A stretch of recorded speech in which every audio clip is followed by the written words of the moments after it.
Pai, mãe, vocês mandam perguntas super interessantes para o nosso grupo. Mas hoje eu decidi criar um vídeo para você, te ajudando como navegar os desafios na educação do seu filho nos Estados Unidos.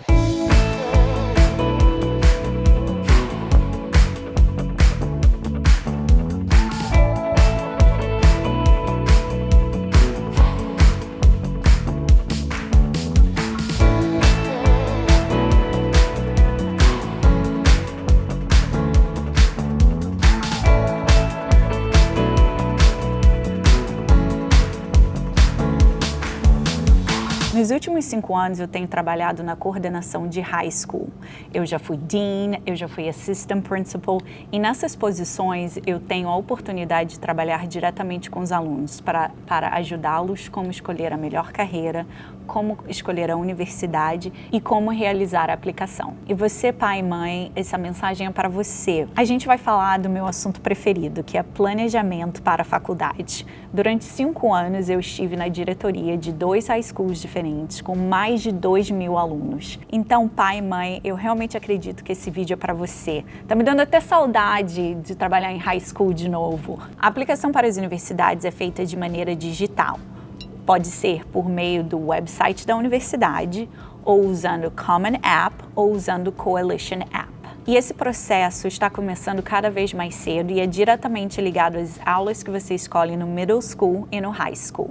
Então, pais, esse vídeo é para você. Comece esse planejamento já. Diferente do Brasil, aqui nos Estados Unidos não existe vestibular como parte da aplicação para as universidades. Então, as faculdades olham 3 categorias: GPA, SAT ou SAT, que são SAT e SAT são tipos de provas que os alunos podem tomar no high school ou de maneira privada, e GPA é uma média das notas dos alunos durante o high school. Então, basicamente, as universidades pegam esse resultado e criam uma ideia de como o seu filho vai ser como um aluno universitário. Então, uma das coisas que eles olham: o aluno tomou aulas desafiadoras e manteve boas notas, o aluno participou em atividades extracurriculares, o aluno participou de esportes. Isso é importante para eles porque eles olham como um todo e eles pensam: bom, esse aluno tirou boas notas em aulas desafiadoras e ainda fez atividades extracurriculares. Nossa, esse menino sabe gerenciar muito bem o tempo dele e ele tem grandes chances de terminar a universidade em 4 anos. Porque a maioria dos pais sempre me perguntam isso, e vai ser uma pergunta que você vai se perguntar um dia: e se meu filho começar a faculdade e largar no primeiro ano e largar no segundo ano? Então é muito importante que nós ensinemos aos nossos filhos desde o começo a gerenciar o seu tempo e incluir atividades extracurriculares também. A diferença entre uma faculdade de 2 e 4 anos está nos cursos que eles oferecem. Geralmente, as universidades de 2 anos são mais focadas em cursos técnicos, por exemplo, enfermagem, bombeiro, esteticista, assistente de dentista, profissões excelentes que dão um bom rendimento salarial. Já as universidades de 4 anos estão focadas em carreiras mais acadêmicas, por exemplo, engenharia, medicina, arquitetura, magistério, que também dão um excelente rendimento acadêmico. E eu vou trazer o meu exemplo pessoal. Quando eu cheguei nos Estados Unidos, no começo dos anos 2000, existia uma ideia que as colleges só serviam a pessoas que não conseguiram entrar numa faculdade de 4 anos. E a estigma era muito baixa para as pessoas que estudavam nessas escolas. E isso totalmente mudou hoje em dia. Vários dos meus alunos começam tomando os 2 anos na college e depois transferem para os 4 anos da universidade.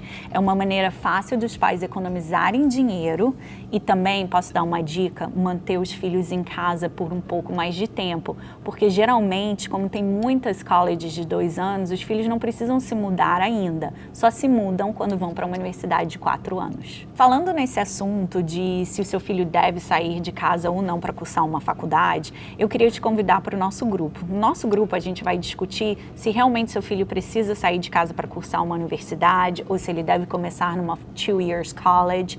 Vem para o meu grupo que a gente continua conversando sobre isso. Antes de explicar, eu quero conversar com vocês o que aconteceu comigo. Eu trabalhava numa middle school como reading coach, que é uma treinadora de professores. E durante o meu período nessa escola, eu realmente criei relações profissionais profundas com a diretora da escola, que me incentivou a virar diretora também. Nessa época, meu filho tinha 3 anos e ela me perguntou um dia: Paloma, você já tem prepaid? Como você vai pagar a faculdade do seu filho? Isso é uma coisa básica, uma conversa básica entre americanos que têm nível universitário. Eles sempre conversam de como você vai pagar a faculdade do seu filho. E eu falei para ela: não tenho nenhum plano, nada fechado, nenhum contrato fechado. E ela falou: Paloma, você tem que fazer o prepaid. E o Florida Prepaid termina hoje. Você tem que fazer o prepaid. Então é por ela que o meu filho vai cursar uma faculdade, porque nós temos o Florida Prepaid. E é isso que eu quero dividir com vocês. Eu não quero que vocês esperem até que seus filhos tenham 10 ou 12 anos. Comece o mais cedo possível. O Florida Prepaid é um programa em que você fecha quanto a universidade do seu filho vai custar no momento em que você inicia. Então, por exemplo, eu comecei a juntar para o meu filho com 2 anos de idade. Nós fechamos o custo da universidade quando ele tinha 2 anos de idade. E o pagamento continua até que ele ingresse na faculdade. A outra maneira de pagar pela universidade, que é muito utilizado pelos meus alunos, é a Bright Futures. A Bright Futures é uma bolsa de estudos oferecida pela Flórida e ela tem 3 níveis diferentes dependendo do seu rendimento acadêmico. Então, pais, alunos, por isso que é muito importante você manter as suas notas altas e você tirar boas notas no SAT e no ACT. Quanto mais alta a sua nota, menos você paga a universidade. E vamos falar um pouquinho sobre os alunos que são atletas no high school. Cuidado com os filmes de sessão da tarde, porque não é a realidade. Na prática é muito diferente. Os alunos, eles têm que ter boas notas para ingressar na faculdade e se manter na faculdade. Não é o suficiente ser um bom atleta, ele tem que ser um bom aluno. Vou te dar 2 exemplos. Eu trabalhei em uma escola em que os alunos tinham alto rendimento como atletas, porém eles não tinham bom rendimento escolar, não tinham muito apoio em casa. Então nós, como diretores, fazíamos toda uma transição com eles para ter certeza que eles poderiam ingressar numa faculdade. E olha, foi bem complicado colocá-los numa universidade, porque eu prometo a vocês, elas olham as notas seriamente. Mas eu já trabalhei numa outra escola como diretora também, em que os alunos tinham melhor rendimento escolar e não tão bom rendimento como atletas. E era bem mais fácil colocar eles nas universidades. E para falar a verdade, essa escola ela recebia muitos recrutas, porque eles sabiam que essa escola era garantido. Se o aluno joga mediano a bom, eu sei que ele vai ser um bom aluno. As faculdades e universidades nos Estados Unidos são categorizadas pela US News e World Report. E eles têm 10 fatores para categorizar esse ranking. As top 5 são Harvard, Stanford, MIT, Princeton e Yale. A boa notícia é que 6 universidades da Flórida fazem parte das 100 melhores universidades. A melhor notícia ainda é que a University of Florida foi eleita pelo Wall Street Journal como a melhor universidade pública dos Estados Unidos. Agora, não confundam.